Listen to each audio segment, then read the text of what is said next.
नमस्कार दोस्तों, आपका स्वागत है हमारे धार्मिक ग्रंथों के चैनल पर। हमारे हिंदू संस्कृति में गाय एक अत्यंत महत्वपूर्ण और पवित्र प्राणी मानी जाती है।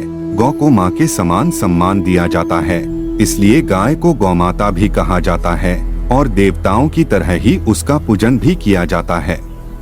ऐसी मान्यता भी है कि गौमाता के शरीर में सभी देवी देवताओं का वास होता है। हमारे सबसे प्राचीन ग्रंथ ऋग्वेद में भी हमें निर्देश दिया गया है कि गौमाता को माँ, बहन या बेटी की तरह माने और इस निरपराध और शांत जीव को कभी भी मारना नहीं चाहिए। हिंदू धर्म में गौमाता की हत्या करना महापाप माना गया है। भगवान श्री कृष्ण कहते हैं, कलयुग में मनुष्य केवल दूध के लिए ही गायों का पालन करेगा। दूध से धन कमाने के लिए वह गायों को अत्यंत कष्ट देगा, जिसके परिणाम स्वरूप इस सृष्टि का अंत हो जाएगा। जो मनुष्य कलयुग में भी गाय की सेवा निस्वार्थ भाव से करेगा, वह सुख समृद्धि पाएगा। जो स्त्री पहली रोटी गाय के लिए निकलेगी, वह सौभाग्यशालिनी होगी। जो अपने घर में गाय से प्राप्त पंचगव्य रखेगा, वह सभी रोगों से मुक्त होकर ऐश्वर्यशाली बनेगा।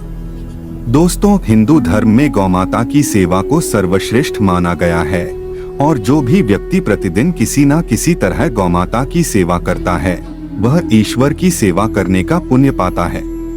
गांव हो या शहर, जिनकी इच्छा हो वे लोग अपने अपने तरीके से गौमाता की सेवा कर ही लेते हैं।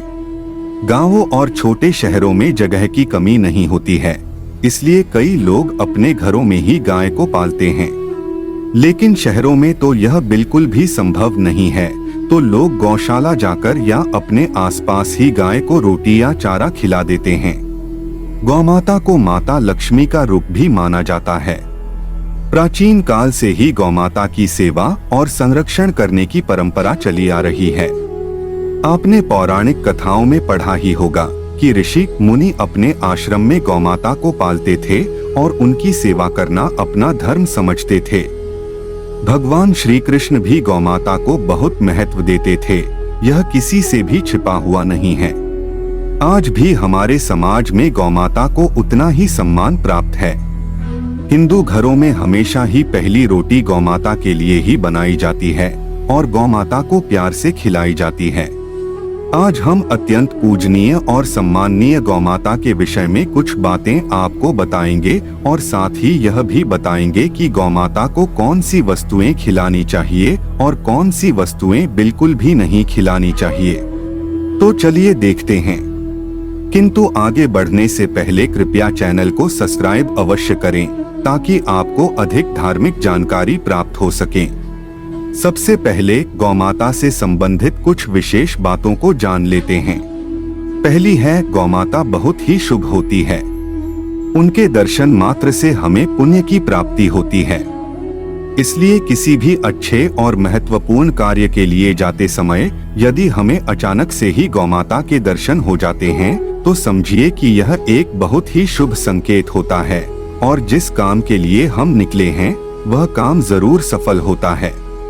दूसरी बात, किसी भी यात्रा के लिए जाते समय यदि हमें गौमाता के दर्शन हो जाते हैं, तो हमारी यात्रा सुखद और सफल होती है।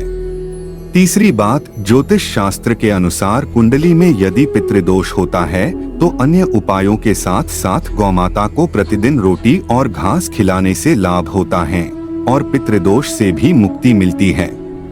इसी तरह कुंडली में यदि शनि की 7.5 या महादशा है, तो हर शनिवार को और अमावस्या को काले रंग की गाय को घास या रोटी खिलाएं और उसकी पूजा करें, इससे शनि दोष कम होता है।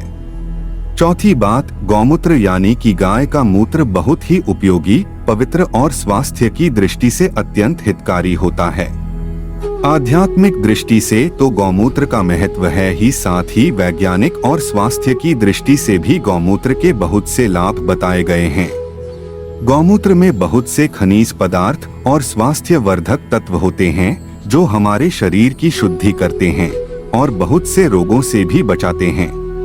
साथ ही गौमूत्र छिड़कने से वातावरण में शुद्धता और पवित्रता व्याप्त हो जाती है। इसीलिए हमारे शास्त्रों में शरीर को निरोगी रखने के लिए प्रतिदिन गौमूत्र का सेवन करने तथा घर में गौमूत्र छिड़कने के लिए कहा गया है। पांचवी बात, गाय के दूध, दही, घी, गोबर और गौमूत्र से बनने वाले मिश्रण को पंचगव्य कहते हैं। पंचगव्य को पापनाशक कहा जाता है और हमारे हिंदुओं की एक धार्मिक विधि प्रायश्चित करने में उपयोग किया जाता है। पंचगव्य को बनाने वाली सभी वस्तुएं अत्यंत उपयोगी होती हैं, जो स्वास्थ्य के लिए लाभदायक तो है ही, साथ ही औषधीय गुणों से भी भरपूर है। तो देखा आपने कि गौमाता हमारे लिए कितनी महत्वपूर्ण है। यह तो मात्र कुछ ही बातें थी, लेकिन गौमाता का स्थान इससे कहीं ज्यादा ऊंचा है। तो दोस्तों, अब हम जानते हैं कि हमारा कल्याण करने वाली, हमें सौभाग्य प्रदान करने वाली गौमाता को हमें क्या खिलाना चाहिए और क्या बिल्कुल भी नहीं खिलाना चाहिए। सबसे पहली चीज, अपने द्वार पर आई गौमाता को कभी भी बिना रोटी खिलाए जाने ना दे। गौमाता को रोटी और ताजी हरी घास खिलानी चाहिए। यूं भी हम हर दिन पहली रोटी गौमाता की बनाते ही है, इसलिए हमेशा उस रोटी को प्यार से गौमाता को खिला दें। गौमाता को रोटी खिलाने से हमें बहुत पुण्य मिलता है। दूसरी बात, गौमाता को कभी भी बासी और सड़ा गला खाना नहीं खिलाना चाहिए। भूख लगने पर मजबूरी में गौमाता वह खाना खा तो लेती है, लेकिन इसका दुष्परिणाम हम पर पड़ता है, जिस कारण से हमारे घर में नकारात्मकता आती है। तीसरी चीज, गौमाता यह एक शाकाहारी पशु होती है, इसलिए कभी भी गौमाता को जबरदस्ती मांसाहार खिलाने की कोशिश भी नहीं करनी चाहिए।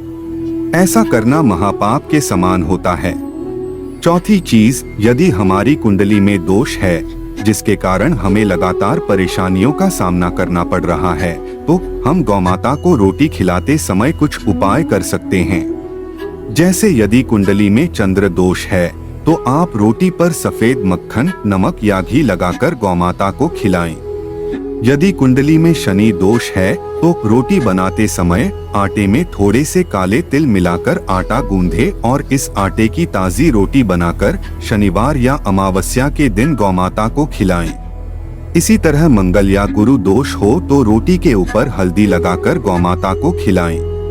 ये उपाय करने पर हम इन सभी दोषों के दुष्प्रभाव से काफी हद तक अपना बचाव कर सकते हैं। तो आशा करते हैं आपको यह जानकारी पसंद आई होगी, तो वीडियो को लाइक करें और कमेंट में जय गौ माता की अवश्य लिखें। आप सभी का धन्यवाद।